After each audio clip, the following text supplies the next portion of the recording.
Hello there, welcome along. Happy Christmas. We hope you're enjoying the festive week. We are bringing you some best of here and there. Ronan is here. Hello, Ronan. Hey, Joe. And Conan is once again with us. Hello. Happy day after Boxing Day. Huh? Indeed, yeah. Well, let's not get into yesterday's debacle.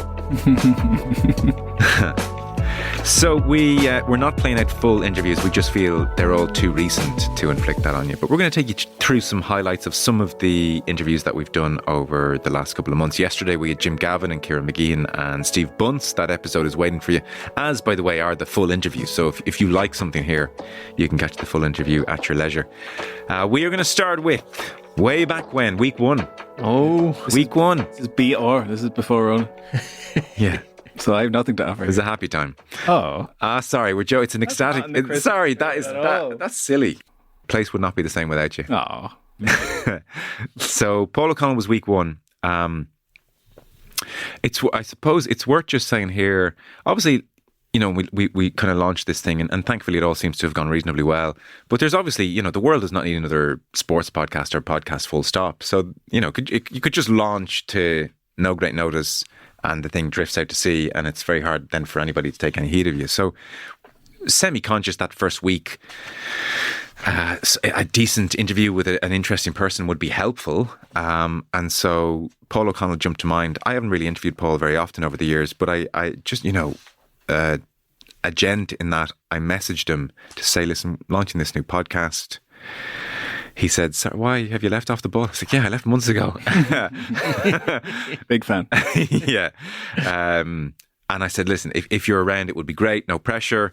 And in fairness to him, he was going on the Emerging Ireland tour around the time of our first week, and he drove up the night before that and did the interview in the Irish Hotel the evening before all the other players were due to arrive. So it was really appreciated. And he was very, very good and very generous. So we'll give you a sense of it. We put this out on the Tuesday of our first week. I always remember we were wondering, should we put it out on the Monday or should we, you know, launch with a bang? And we decided not to, because we're like, well, we're not an interview podcast. And so if we put out Paul O'Connell on day one, that will create a false impression. Like Roy Keane's not day two. So we went with the Tuesday. And I think up until 2 weeks ago, it was our most listened to podcast. So again, he more than delivered, and it was really appreciated. And he was obviously great on rugby, and you can go back and listen to that, and it all still applies. But a more evergreen section of the interview is where he talks about himself and his family and his parents and fatherhood. And we jump in there. It's book season at the moment, so Johnny Sexton's is on the way. And I was obviously, in advance of talking to you, I was thinking, what do I remember about Paul O'Connell's book? I didn't want to go back and look. I was like, what anecdote can I remember? Because you read a lot of them, and certain things blend obviously into other books. The thing I remembered, or the anecdote I remembered, is a really lovely one. Now, I may have it 80% right, but the gist is, you're a young fella of a certain age, I don't know, 10, 11 kind of territory, and I know you're big into your swimming and your pitch and putt, but you could be off going doing, like, I think it's like a fishing competition. You're doing something that you wouldn't ordinarily do. And it's your first time doing it. Let's say it's a fishing thing, and you win the competition, and you phone home to tell your mum, Sheila, like, geez, I won. But your dad's in the kitchen as well. And she sort of says, he's after winning. And you hear him say the most lovely thing a parent could say. He says, I knew he'd win. I told you he'd win. Yeah. And I always thought, God, whether he was trying to be a brilliant parent or not, he sort of knew how to do it. Yeah. Well, he answered the phone. My dad answered the phone. Okay. And he said, and I told him I won the competition. So, like, you know, a fish jumped onto my hook. It was fishing. It was fishing, right. Yeah. So I won a fishing competition, like total potluck, putting a worm on a thing. But my dad did say that. When he answered it, he turned to my mother and said, I told you you'd win that fishing competition. And, like, you know, you might sound like, he might sound like a dad that put loads of pressure on me. He absolutely wasn't, you know, not in the slightest did he ever put any pressure on me. But he definitely, there was definitely a lot of belief in the house, you know, and I played loads of different sports. You know, I used to take up sport and give up a sport. You know, I played hurling, football. I was obviously a swimmer. I played golf. I used to, and eventually ended up back playing rugby. I played rugby under 10s and under 12s, and I'd given it up and I'd gone back then. So, like, you know, there wasn't a lot to believe in at times, you know. So, but he definitely, and all throughout my career, then it was the same.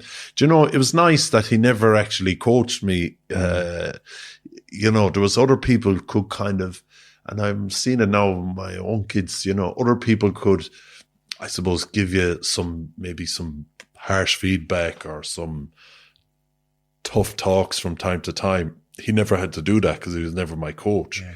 But he was just always, and my mother the same, always supportive, massive belief. Like, you know, there was days there when I would have played really badly as a professional rugby player. I would have played really badly, and you know, we were struggling with Munster and losing, but he always believed in me. You know, he'd say something like, "You can't do it all by yourself," or something. You know, just something like that. It was just nice to have someone that was, you know, blindly 100% supportive. Because when you're on the high, you know, even when you get to 16, 17, 18 and you get into academies and you're on the high performance journey and maybe your parents are really enjoying it and, you know, they wanted to continue and they wanted to get better. Yeah.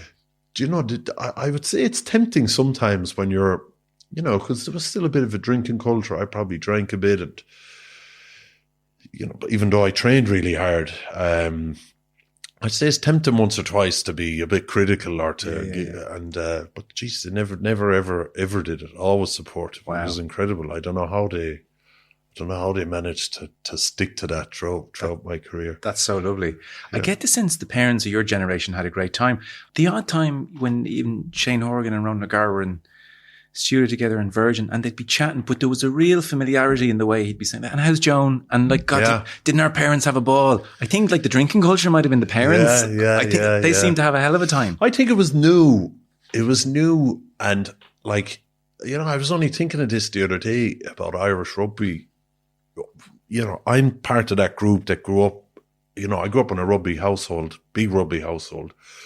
Even though I was playing other sports, rugby was the main sport. Rugby was the sport that Dad wanted us playing, really, like, you know. And so I grew up in the 90s. Like, 90s rugby in Ireland was hard going. The AIL was amazing if you're from Limerick. It was like these superstars. But the Irish rugby team was just so hard going. Whereas I think in the 80s, we won a little bit and we had some great players. Same in the 70s and, you know, Mike Gibson and, you know, Willie John McBride and all these guys. But the 90s was real hard going. So I think, you know, 2000s, the European Cup was just this new thing that was just exploding. So everything was a bonus, I think, for the parents. And it was so glamorous. Yeah, it was so glamorous. You know, Sky did such a great job in it, in fairness to them. And, you know, you had that Thursday night special on Sky and all the venues and, you know, and we were winning.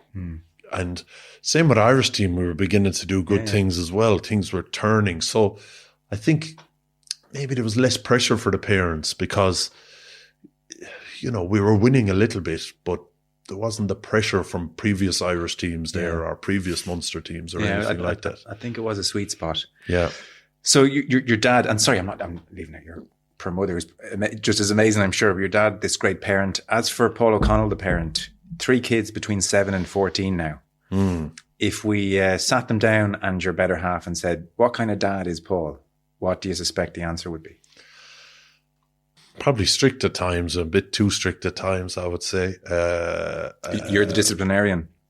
I'd say we're both the same, but right. Def probably could be more laid back than I am, you know. But I'm around a lot. The job takes me away a good bit. So when you're away, you're away. So, you know, when you're on tour, you're gone. When you're Six Nations, I get home some Wednesday evenings and they'll get up to some of the games. But most of the time you're gone. World Cup you're gone for a long period. When you're gone, you're gone. But when you're home, you're home. Like you can bring them to school in the morning. You're not well, my day anyway doesn't start at 7 o'clock. I drop them to school and then I go home and I crack into it. And, a few evenings I'll collect them from school, and I'm able to go to the matches in the evening, and I'm there for dinner, and I'm not out entertaining clients or anything like that. Well, that sounds... And the games at the weekends, if I'm going to a game, I can bring them to a game and things like that. So, and is that terribly enjoyable? Is that kind of everything you hoped it would be? Yeah, I enjoy going to matches. I enjoy the drive. Like, I enjoy the drive to school, and I enjoy that stuff. I enjoy the drive to Lahinch, or I enjoy cooking dinner or eating dinner together. I mean, like, we didn't go on a massive amount of holidays when we were young in my childhood, but I do remember it's been a great childhood for the normal stuff. Like, the normal stuff was go crack. Yeah. And I hope my kids would say the normal stuff is go crack as well. And I know, so you're a deep thinker about these things. Are you like very consciously reading all the academic papers on the best approach to parenting and all these books? Or are you instinctive? I'm just doing it. I'm definitely trying to, well, myself and my wife, myself and my wife have listened to one book, an audio book that we listened to at the same time together, because our last fella, like a lot of parents, our last fella is a tricky customer at times. But I'd be trying to be laid back and trying to be aware and trying to let things pass and not trying to, I suppose, solve everything for them. And, they're good kids. Like they're not. They don't need a whole lot of. They don't need a whole lot of discipline. They just need me to be nice and calm, I think, with them and show them the right way now and again. Okay, well then, a perfect time to play one of the two clips I was going to. So this is us, actually, and I'm off the ball a couple of years ago. Alan Quinnan's there as well, causing problems, and you'll hear Brian O'Driscoll as well. So have a listen. I mean, you keep playing down the competitiveness. I don't play but you're clearly a weirdo. It's very much under control now.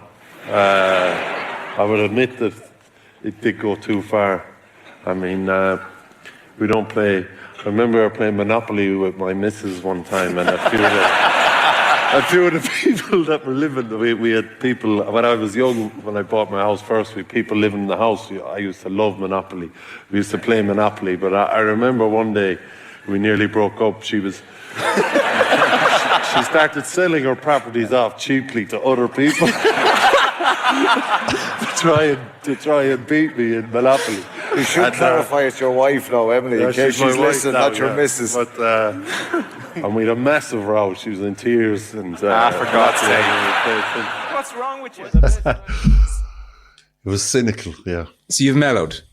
Yeah, I suppose I have. I was very, very... That was my biggest strength, as a rugby player. But growing up, it was my biggest strength was my competitiveness. Other people are, have lovely hands or lovely offloaders, or they see the space well and they're able to get it to the space, or they're good push. I was a competitor. That was my strength. Yes, because I was going to ask you on that point. There's a line you had or have, which actually has landed with a lot of players, and you hear players routinely quote it now. I don't know if you came up with it, but certainly you popularized it, where you said, as a player, the aspiration was to be world-class at things which require no talent. And that's kind of survived, I think, a bit beyond you initially saying it. So I'm curious, in coaching, what part takes no talent? And maybe I'm more interested, what is the talent in coaching? I understand what talent is on a pitch as a player. What's the talent in coaching? I don't know what the talent in coaching is, but I think you can work hard at figuring out what you stand for, and you can work hard at putting language around what you stand for, and you can work hard then at,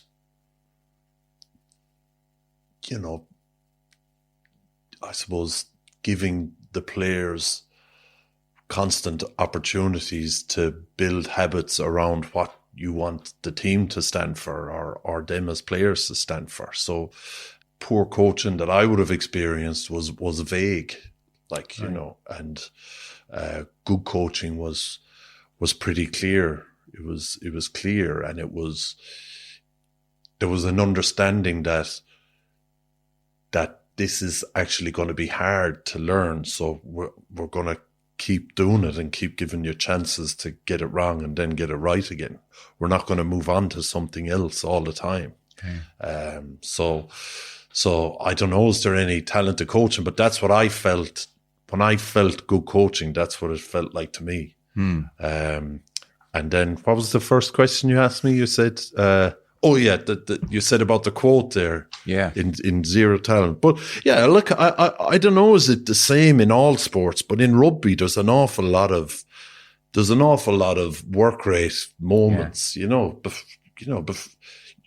if you want to make a good tackle, and some guys were just amazing tacklers, they can get their foot in close and their shoulder contact, and they can leg drive, and they can do all this stuff. But I suppose getting into the position to be able to do that and be able to even to see that play unfold, to put you into the position, actually takes no talent. You've got to get off the ground quickly. You've got to look at what's going on in the game between your guys and their guys, and where the ball is and when it might appear. You've got to scan those things.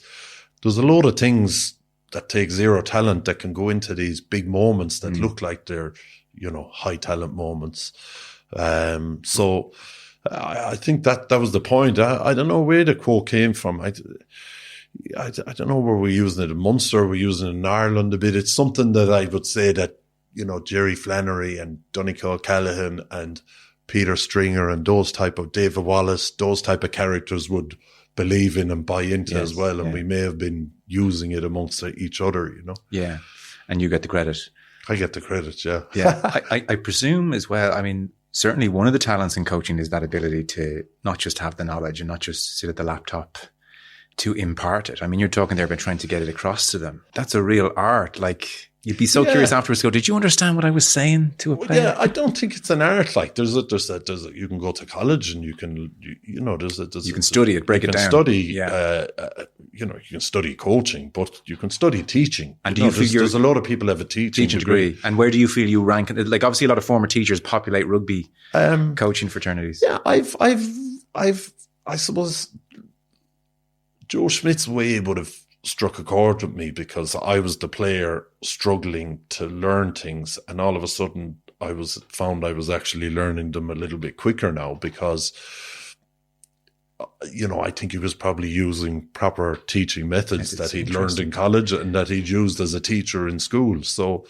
you were struggling to learn things. Well, not to learn things, to do them under pressure. It's all well and good, we when you want to tackle, or you want to have your foot in close when you tackle, so you can do that in a load of different drills.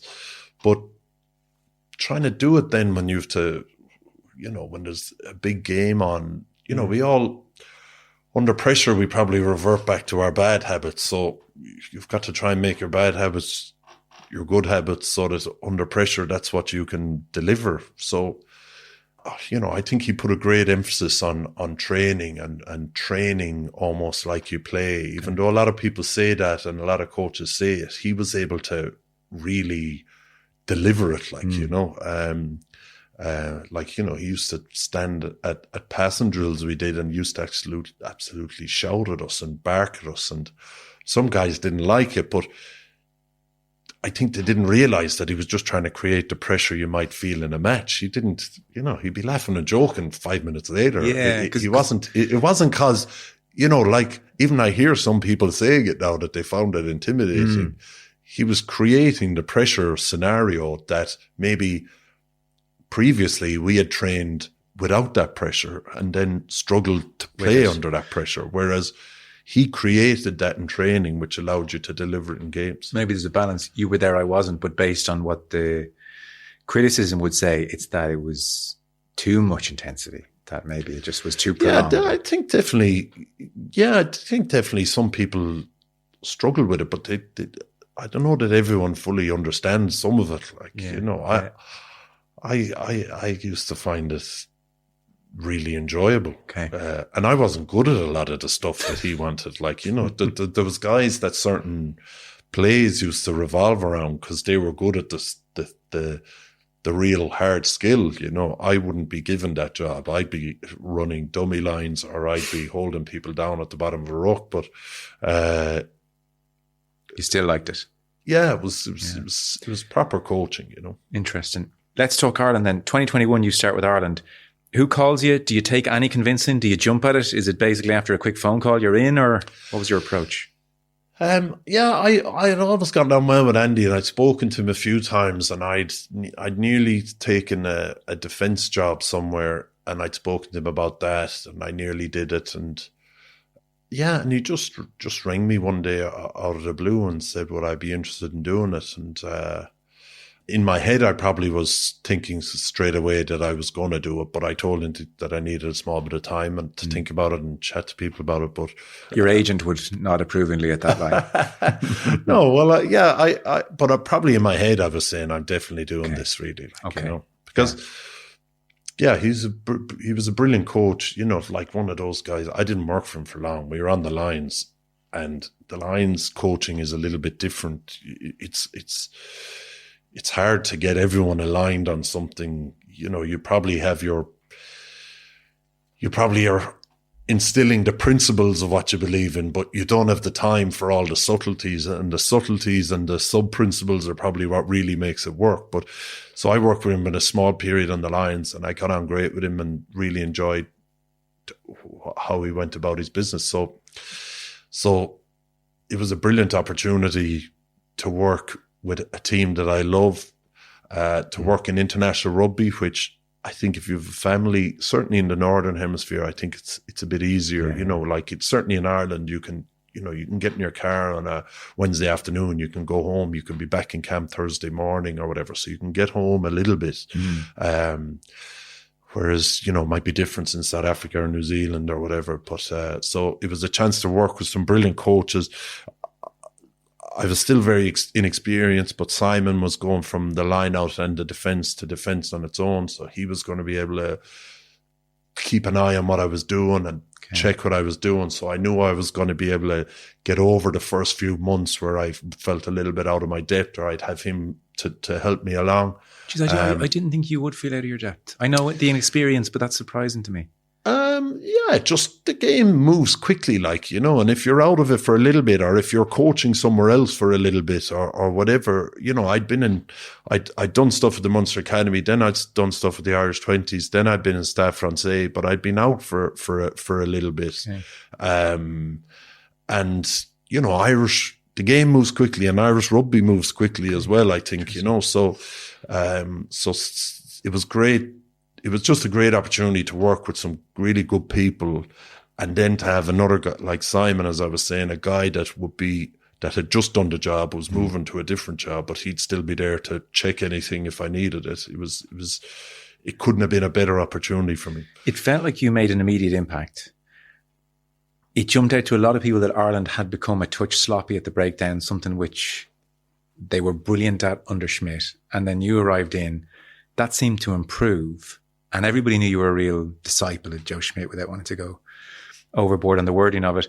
And it was interesting, even just last year, Johnny Sexton was asked about the difference you made. And he said, Paulie coming in was the final piece of the jigsaw. He married Joe's strengths with Andy's. He saw that we had lost some of the things Joe had given us, like detail at the ruck, discipline, habits and training. So ruck, habits and training, discipline, he felt you came in and just took some of that nice Joe Schmidt stuff and put it back on that team. I'd be very curious for your perspectives. That chime?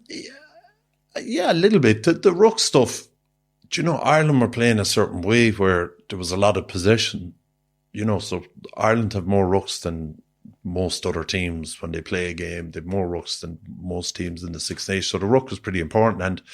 And, you know, sometimes you need to try something else to realize maybe what you were doing the last time wasn't too bad, because every system, no matter what system you use for anything, you'll always look at what the other guy is doing and you'd say, I'd love if we had that. But then he's actually looking at your one saying, I'd love if we had that, because nothing kills all the birds. Like, you know, there's always going to be a few what ifs. And I think they were still using a little bit of it, but drifted away from it as well. And we probably went back to a little bit more similar to what he was doing, with a few little tweaks. And we've evolved that over time. But the core of what he was doing was there. And it was just very clear. That was the thing about it, as I was saying earlier. You know, the ruck is mayhem. It's very hard to put logic on it.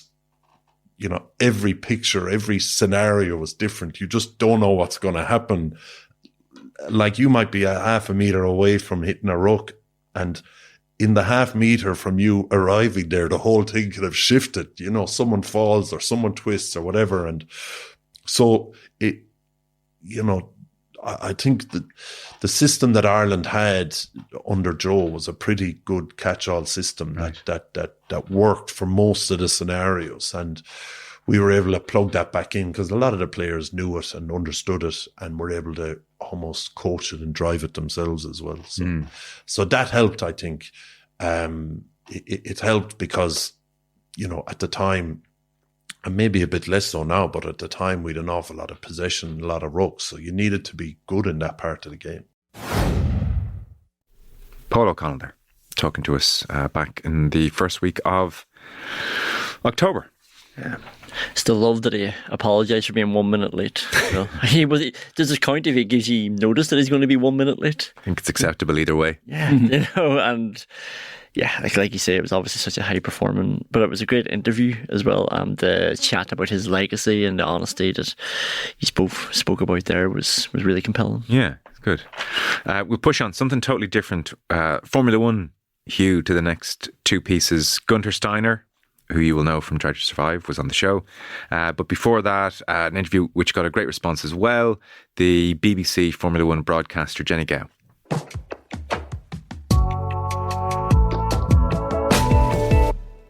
Jenny Gow is a name you will know if you've seen Drive to Survive. If you've listened to BBC over the years or watched BBC, she's covered the guts of 200 Grand Prix over the last decade.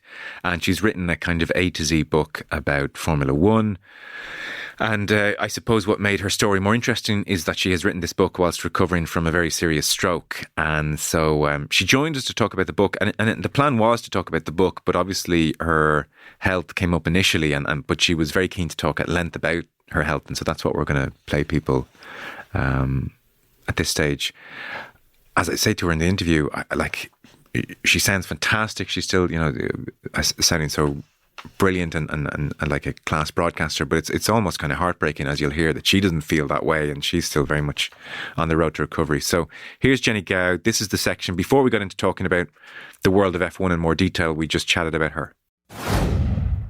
It wasn't as simple as I would have liked it to have been. I've never written a book before, and all of a sudden got a phone call from the BBC asking if I would like to write a book. And this was about 6 months after I'd had quite a major stroke. And my response was, you do know I had a stroke, struggling to read, write, speak. So it was a challenge, but they persuaded me that I could do it. And I did. Great. Yeah.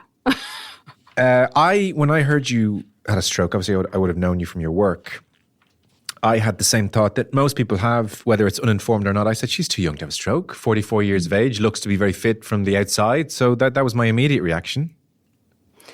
And it was a reaction that I think most people would have, because I didn't realise, but 1 in 4 strokes happens to someone under the age of 60, which is quite a lot. And the more work I've done within the stroke area, the more I find that actually it can happen to anyone at any age. You don't have to have contributing factors. I certainly didn't. I literally just out of thin air had a stroke. And it's absolutely devastating. And we don't talk about it enough. And I still don't quite know why. Maybe it's because it affects the brain and people are scared to talk about things like brain damage. And it certainly has more of a stigma to it than other illnesses. And it affects so many people. It's the largest cause of disability in the world. I understand it in very rudimentary terms as with a stroke, the blood supply for various reasons is to the brain is shut off for a short period, long period, and obviously that causes damage, and damage to your brain, not good. I was reading in your situation 2 years ago, 44 years of age, healthy, but you had a kind of viral infection. So you were coughing. I mean, trust me, the listeners will know, Jenny, I've been coughing for the last 10 days. I can't shake it.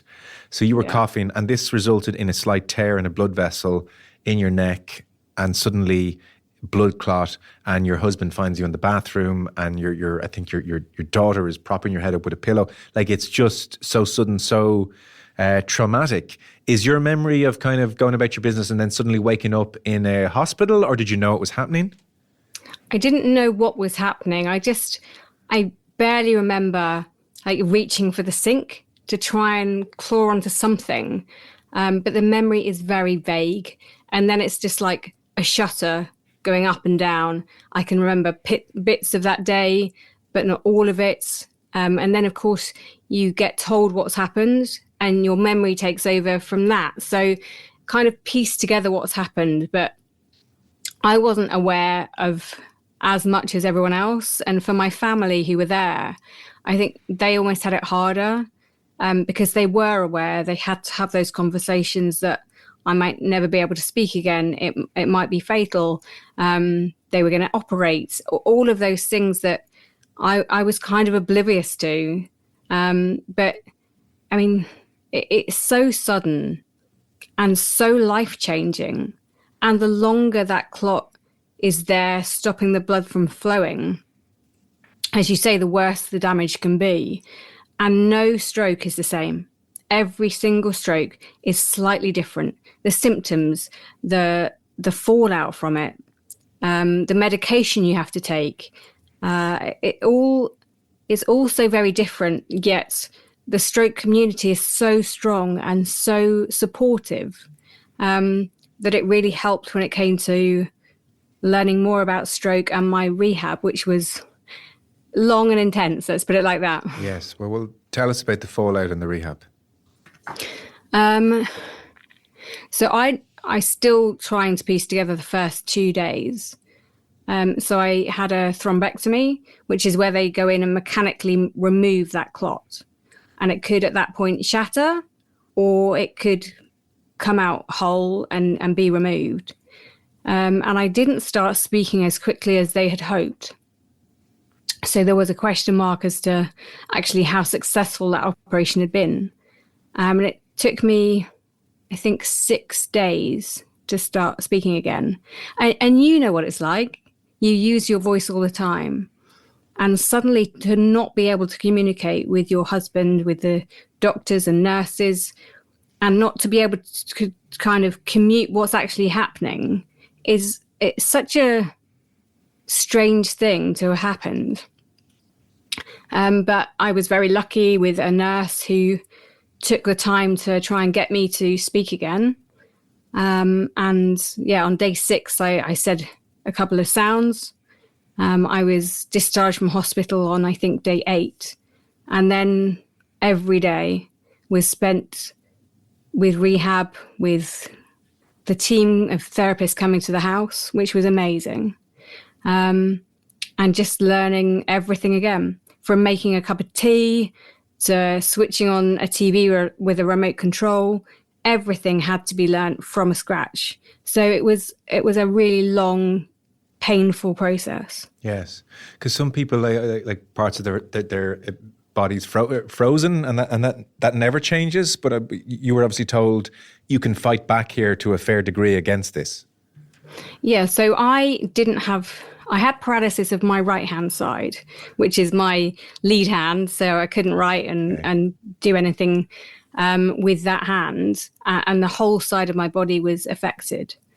But that eased quite quickly. Whereas, as you say, for some people, it's much more physical and much more tangible.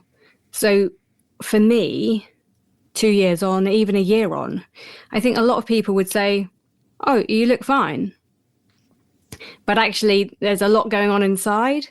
Whereas for other people, I have now one of my good friends had a stroke 6 days after me, and we were introduced in that rehabilitation stage so we could support each other. And hers is far more physical. She didn't really have much time off work. She had those like skills in her brain still, whereas I had to do a lot more learning to get those skills back. Okay.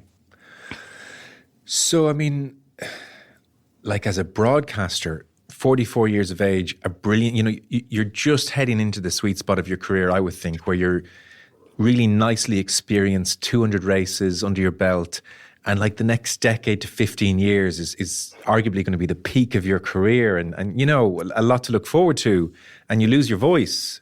It's nightmarish. Anybody listening to you now, if they didn't know you had had a stroke or you'd had problems with your speech in the last 2 years, would think, my God, she's got a brilliant speaking voice. I can see why she's a broadcaster. It sounds great. So, but for you, is your voice back to 100% to what what a broadcaster you were? The speeds you could speak at, the different pitches, the tones, the volume, the effort it takes to talk. I mean, so I'm yabbering on here. I'm not thinking about it overly. Whereas, somebody with a stutter, for instance, is doing quite a lot of steps to get the words out. So give us your sense of your voice, your broadcasting voice now. So realistically, I don't think I'm not happy with it. So I've spent hours and hours trying to get my voice back to how it was. And I don't know. I don't know if it will ever be back to how it was. It's a lot slower. It's good that we're speaking in the morning, because as soon as I get later into the evening and into the night, it starts slurring. And when I first began to speak, it was very slow. I was fighting all the time in my head to get the next word. So that's sped up.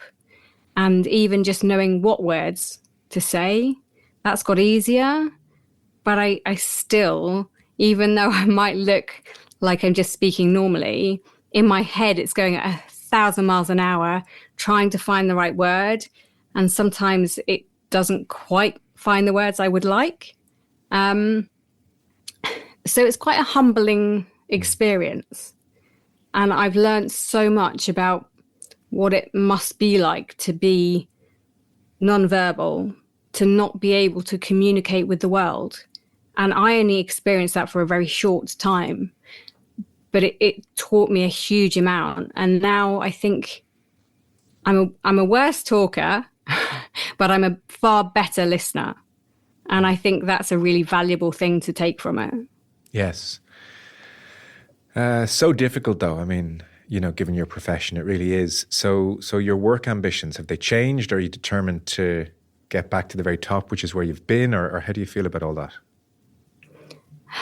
It's really difficult. I think strokes do a strange thing to you, which is, well, they do lots of things. But one of the things I think everyone struggles with is emotion. And I'm far more emotional now than I was before. And I was already pretty emotional. That was just me. But I cry a lot quicker. It's kind of just there at the front of your brain. So I really struggle with not crying. So I'm doing quite well. We're speaking, not crying. So that's a tick. But getting or trying to think ahead too much, I think, doesn't do me any favors. It's like I don't have the brain to be able to think ahead and do what I'm doing now. So it's quite useful in terms of I just have to deal with what I'm doing at the minute and talking to you and having a nice conversation and raising awareness about stroke. And I can't think too far down the line. Okay. So yes, I would absolutely love to get back to normal. I'd say that life is never going to be normal. I still have to have a nap every day. Right. Because the fatigue that you get from having a stroke is unreal. Right. And I thought it would go. Like after 6 months, I thought, yeah, it's going to go. And it didn't. And then after a year, I thought, yes, it's going to go. Nope, it's still there. So it's like a friend that you don't want. And you have to carry it around on your back all the time. And it affects your whole life. So that's the bit that I have to kind of push through. and I'm trying my hardest, and yeah, it's just really difficult to imagine getting back to like full power Yeah. with that around your neck. It's just, yeah, it's really frustrating. Yes, I'll bet it is. Like, it's such a traumatic thing to go through, and the ramifications for your career obviously are big as well. Like, have you processed the whole thing? Do you think? Have you gone to therapy? Have you? I mean, you mentioned the crying. Where are you on that front? Because it would be very, very easy to suffer an intense depression about all of this. And it's a very isolating experience going through a stroke, even though there's lots of other people out there. Because it's not spoken about so much, I could imagine a time in this process where if I was here on my own without my family pushing me in the best possible way, I would have just sat on the sofa, not done my rehab, and stewed on it and thought, why me? And got angry about what life had thrown at me.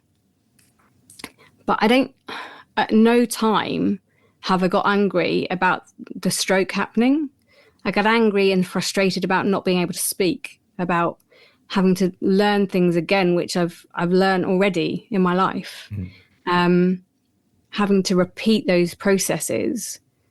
But I don't know why I haven't got angry and thought, why me? It's just something maybe I haven't actually accepted it yet. And that's going to be a battle further down the line. But I've had lots of therapy and they were amazing. But the problem is when you're prone to crying, lots of those sessions were just literally me crying. Yeah. In the most, it was the most horrid cry that I've ever experienced. It wasn't my cry. It was like a donkey being kicked. It was such a weird cry, and no one could tell if I was laughing or crying. It was not the best cry. Yeah, it sounds primal, guttural, like from somewhere deep down. Yeah. Yeah. Well, I don't know. Look, again, I mean, I don't know what you're going through, and I don't know the effort it takes to even have a conversation like this. But I mean, if you start a podcast in the morning, I think it'd sound absolutely fantastic. You know what I mean? Like listening to you, it sounds so good. It does not. It really does not sound like you've gone and are going through what you're going through, you know, which is amazing, testament to the work you've done. Yeah, I feel a bit like I've cheated the system. Like I've had a really good recovery, and I know I've worked incredibly hard, and nothing is good enough in my head. So I want to get better at speaking, walking, fitness, all of those things, reading and writing. So yeah, I'm going to keep on pushing, but I feel like this whole process has taught me a lot about myself, a lot about my family and friends. But also I have a second reason for being. Like now I don't have the biggest platform. I'm not kidding myself, but I have a platform. And I just want to go out there and talk about strokes and get the conversation started, or continue the conversation about how we can help, how we can change things, how research can help to make a difference. Because every single second that someone doesn't get treated and they've had a stroke destroys more of their brain. So we need to be proactive and have those conversations about why stroke isn't spoken about and what we can do to change that. Yes. Well, I mean, it's compelling listening. It seems churlish now, but I was going to talk to you about Formula One. You know? No, it's the other part of my life, and one that I feel very passionate about. And actually, having spoken to so many of those drivers through my time in F1 and the personnel who are amazing people, I think I channeled some of them and some of what they do to get my recovery better. Yeah. And I always remember speaking to David Coulthard, who is a former driver, and he said, I don't want feedback about what I did well. I only want the feedback of what I can improve on, what didn't go well. And I still use that to this day of how can I get better? How can I speak better? How can I make sure I select the right words in my head? And just keep pushing. And yeah, when the therapist came and said, oh yeah, you did really well there, I was like, yeah, but what didn't I do well and how can I improve? So yeah, the world of Formula One and my recovery go kind of hand in hand. Good. So like, because after an incident like this, somebody might kind of lose love for those more trivial passions and think, oh, well, that's, I want to focus on just, for instance, raising awareness on about stroke, or do something, it's a near-death experience, is not to put too fine a point on it. I want to do something more meaningful with my life than sport. But obviously that hasn't happened to you in this case. You wrote a book about F1 during your recovery. You're still watching Formula One year-round, I presume, in a big way. Yeah. I mean, it's such a big part of my life. And what the stroke did teach me, it wasn't that I needed to have one of those light bulb moments where I needed to go and, climb a mountain. Yeah. See, I lost that word for a minute. Yeah, that was so. What happens there, Jenny, at a moment like that? Oh, so what I actually wanted to say was the mountain in Peru, which I think is called Machu Picchu. Yeah. I know these words. Right, you know it. Okay, yeah. Just can't. So in my brain, it selects the word, and then you have to transport it down to your mouth and actually say it. Right. And that's where the problem happens. I just can't remember some of those words. And could you hear Machu Picchu in your brain, or you actually couldn't remember the word? I could remember the first bit. But then I was like, I don't know what the end of that is. Okay. So let's bail out on that. And what's another word? I'll cling on to mountain. Yes. So that's where you are. Yeah. Yeah. And is that why the thought of live TV and broadcasting, that all feels a bit scary at the moment? It's just exhausting. Right. So I went to Austin and did my first flyaway race, which is quite a long way to go. And it was great to be back in the paddock, to do interviews, to speak to drivers.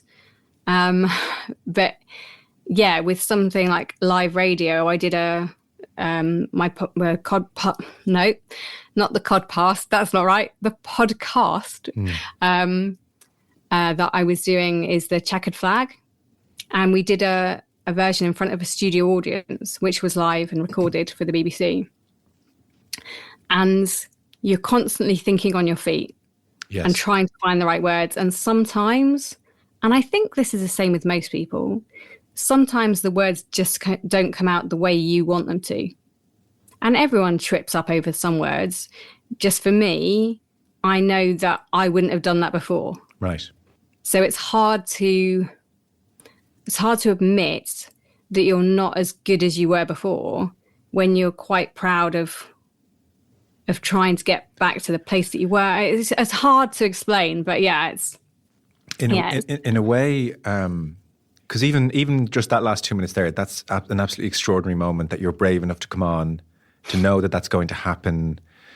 Like, anyone listening now couldn't but be full of empathy for you, sort of be inspired by you. So I kind of think, in a way, like you going through those kind of things, broadcasting in a perverse way makes you a more extraordinary broadcaster. Like to see someone kind of going through that, There's a rule with me is you're not allowed to be kind. Okay, that'll set you off. It was terrible, awful. Exactly. I'm far easier at that side of things than I am at anyone being kind, because it just sets me off. Yeah. So yeah. Okay. Well, I'll stay mean for the rest. Yeah. I think the moment of that interview that resonated with a lot of people was when, as I mentioned just before we played it, she sounded so good. And yet there was a moment, obviously, where she struggled to think of Machu Picchu. And it happens in, it's a very live moment, and it perfectly encapsulated the difficulty for her and how returning to live broadcasting as she had once done must feel full of trepidation, but such a like humanizing moment as well. You couldn't but feel for her and think, my God, you're so brave to like even just come on and risk those kind of moments. So she had quite a few people in touch just to say, God, what an amazing woman, and wishing her all the best. No surprises. It must be so frustrating for her as well when she's so conscious of this happening, and like you say, not paranoid, but she's coming across better to us maybe than she's thinking or worrying that she's coming across. And I think one of the best things about the Christmas period, and definitely Prime's coverage of the Premier League, is Chris Kamara coming back onto the television screens as well, and him thinking that was him out of it too, like, you know, and thinking just for different reasons, but wondering did he have much to offer. And obviously it's such a loved character as well, and does have so much to offer. So even from that point of view, the story, Jenny Gow's story, is so you can really connect with it.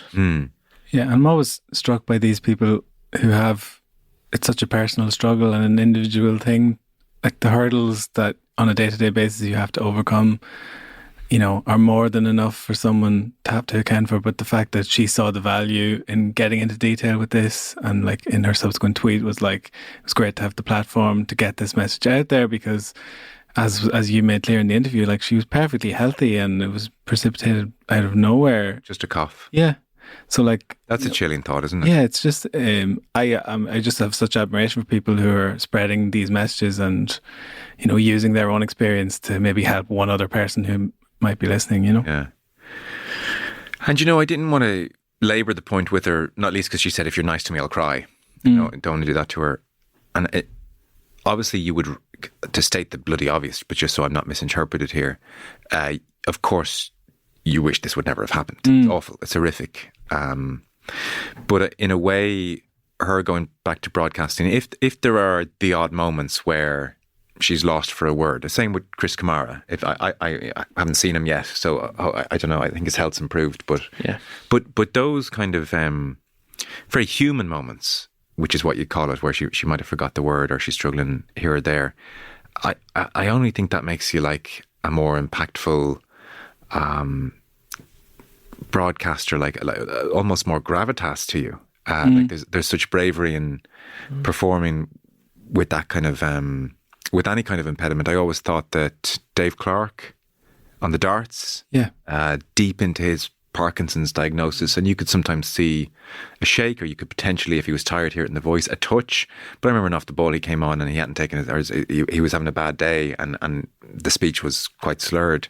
All it did was make people like fall in love with him, and like, my God, him on your TV screen, what a like welcome presence. So I didn't want to labour that point to her, but like a moment like that doesn't hurt your broadcasting. Far from it, in some respects, when people understand what's going on, you know. Yeah, no, 100%, and that's kind of like the visibility of figures like this, like people who unfortunately succumb to these unforeseen ailments, and you could just feel retire into their homes to see someone battling the same thing out there. I just think it must be such a source of comfort or inspiration, and I just, as I said, I think it's so admirable that, you know, we have these kind of people. Yeah.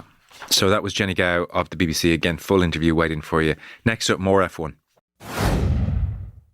We'll finish with Guenther Steiner. He formerly of Team Haas. Gene. Nobody thinks this is more shit than me. The breakout star, obviously, of Drive to Survive was with us. He had a book out, just book interview after book interview. Yeah. I remember it was my first day, and I was like, what's the crack today? We have Guenther on. No second name. It was like, I thought it was the WWE wrestler, but no. Then I needed a little more explanation. I quickly knew who you were talking about. Yeah. So I guess needs no introduction. Guenther Steiner, Team Haas, the breakout star in Drive to Survive, because his penchant for terrible language and just being completely natural in front of the cameras. Everybody loved a Guenther scene where he walked out of visibility and therefore assumed the microphone on his top wasn't working and let rip. So he joined us on Ronan's first day. That's how we'll remember it. So I thought what was interesting about this interview was where he detailed just like brutal moment of getting sacked. You know, in his book, the introduction is like, for everybody at Team Haas, wonderful people, the best people. This is dedicated to you. There's an asterisk, and at the bottom it says, except Eugene. That kind of a deal. Fourth and fifth, but Gene, we finished fourth and fifth here. We fucking look like rock stars, huh? And now we are a fucking bunch of wankers. Yeah, bunch of fucking clowns here. The car was not a piece of shit. So why do we develop a car which fucking goes slower? Find out the problem and make progress out of it instead of, this is better. It isn't, this is better. It fucking isn't. He's not fucking doing that to me, He does not fuck smash my door. Tell him that. How many assistants have you got, Fred? I have nobody because I have no money. And you've got 3 people running around you. Yeah. Another one coming. It's 4 now. You're so stupid. Guenther Steiner, a very warm welcome to Indosport. Fantastic to have you on. Hello. Hello. Thank you. Thanks for having me.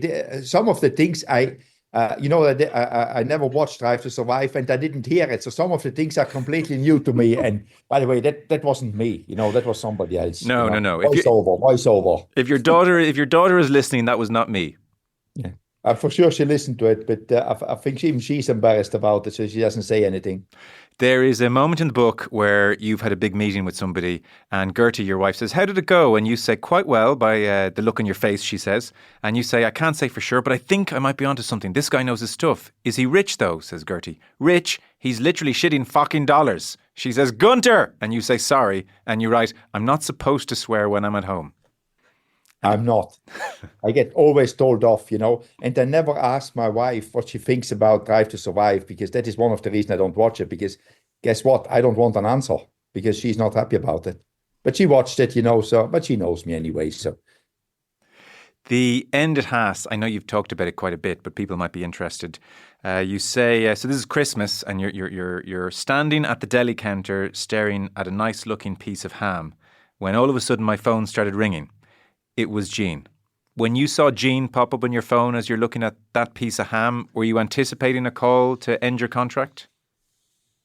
No, not really anticipating, but the relationship was tense already. So I was not anticipating, but I was not surprised that he didn't want to renew the contract, because neither I wanted to renew it for another 3 years, So it was actually not too bad for me. Actually, it was pretty good for me not to have renewed. I feel happy now. You said the phone call was maybe 6 or 7 minutes, and so he, you answered the phone and he says to you, why do you think we've been doing so badly, Guenther? And you sort of say, oh, Gene, we've been through this a million times, and you have the same conversation about money and a lack of an investment, and, the team is worth $1 billion and you've got to put more into it, and you have that conversation. And then he says, anyway, Guenther, your contract is up for renewal. I've decided not to renew it. And you say, okay, Gene, fine with me, and you hang up. Look, I know it's a cutthroat business. That is not the way to fire someone after 10 years. No, it's obviously, but in the end, that's Gene Haas, in the end, he can do it. He doesn't want to renew it. And, it was no point to fight it, because I was not unhappy about it, not to have the contract renewed. Obviously, as you say, these things, normal, civilized people do it differently. You work together, or somebody works for you for 10 years, creates you a good business, a good base of business, good money, a good increase or a good investment, a growth, and then to do this. But hey, I cannot change people. I don't want to change people. I don't need to change people. I realized afterwards, I'm free. I can move on. I can do things which I like. I'm a happy man. I've got a good family. I'm not doing too badly, and I do things which I enjoy. So, that's it. It was more like, when you work with a team for 10 years, you would like to have the chance to say thank you to the team and give them a goodbye. That was harder for me, not having the chance even, somebody this disrespectful, not even giving you a chance to do that. But hey, it's him. At some stage, he will find out that it wasn't the right thing to do, but maybe, I don't know. But anyway. Yes. So be it. Have you spoken to him since? No, and I don't want to. Do you? I know you're enjoying your freedom, and maybe you don't miss the stress of the job, which we'll talk about in a moment. But that said, do you feel a bitterness towards him? No, I don't feel bitterness. I'm not a bitter guy. I feel like, it's. I had a good time. I don't regret anything.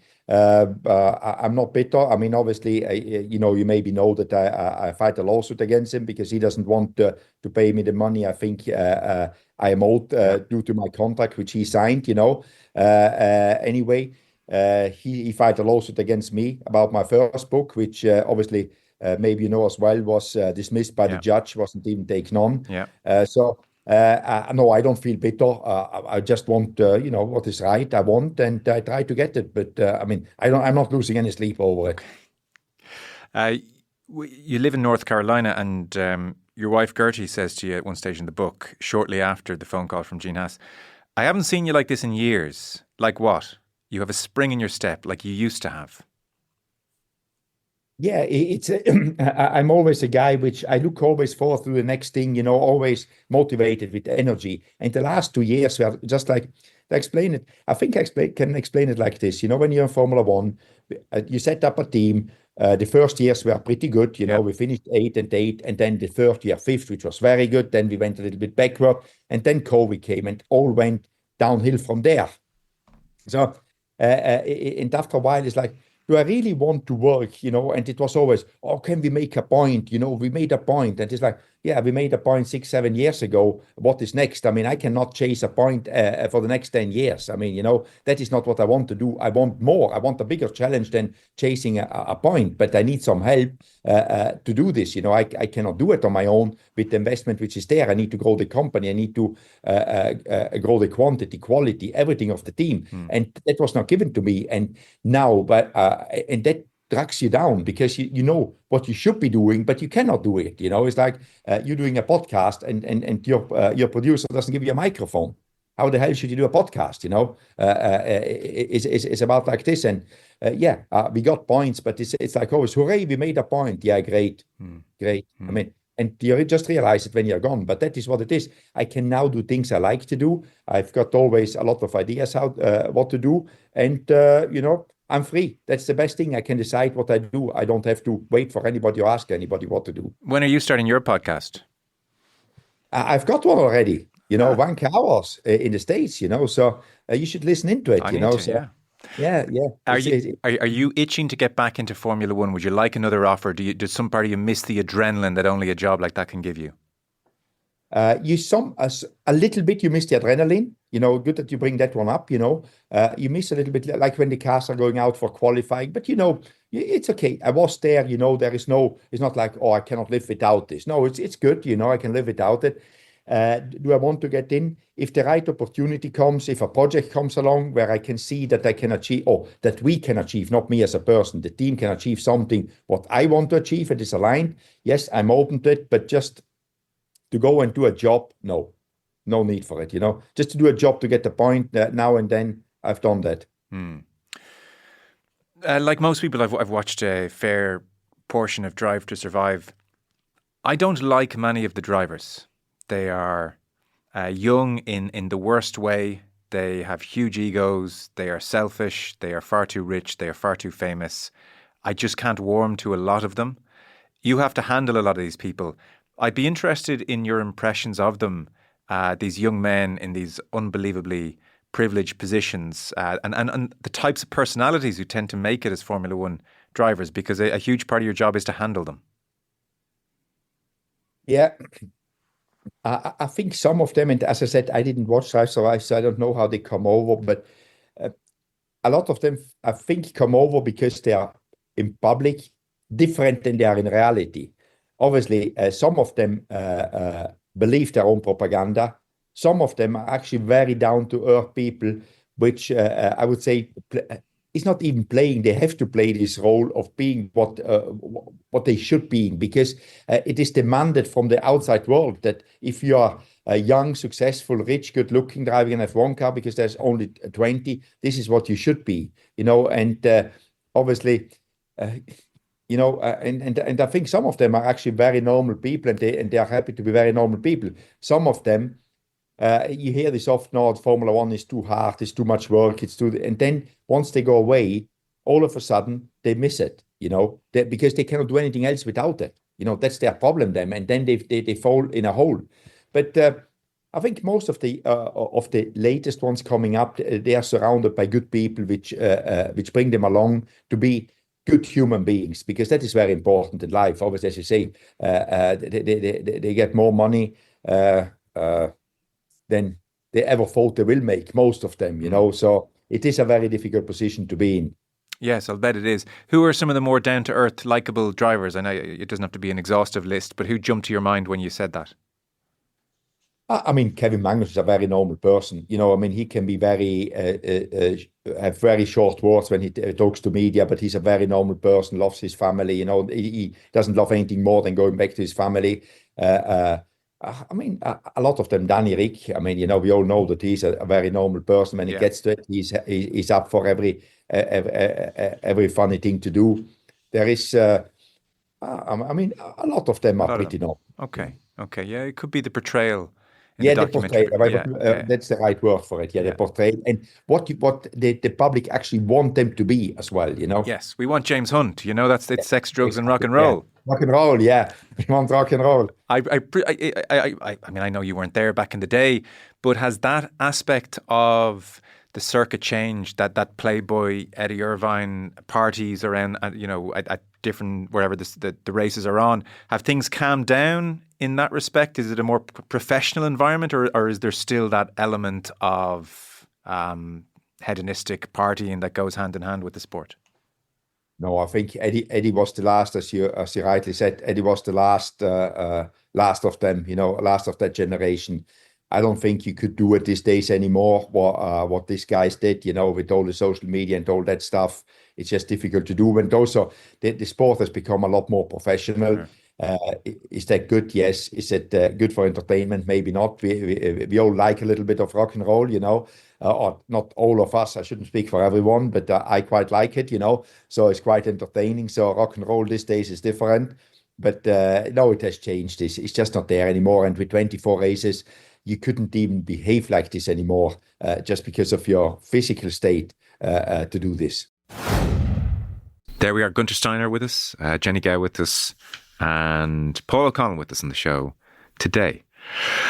We are back with a rugby show on Monday, reflecting on the weekend's Interpro games. So that is the plan. Fellas, we are pretty much done now. You're enjoying Christmas? Well, it's obviously the first Christmas with my new baby boy, so I'm absolutely loving it. Yeah, and it's first time, because normally once Christmas comes, I'm always like, it's over now, and you never get to enjoy the build-up as much as you want. But this is the first time where I'm really just reveling in the week after Christmas now. Nice, yeah, nice family time. Enjoy it, because I'm dragging you into Present Football Show next week, so I'm ready to go. Yeah, and it's a darts final that night as well. So there we go. All right, fellas, thank you.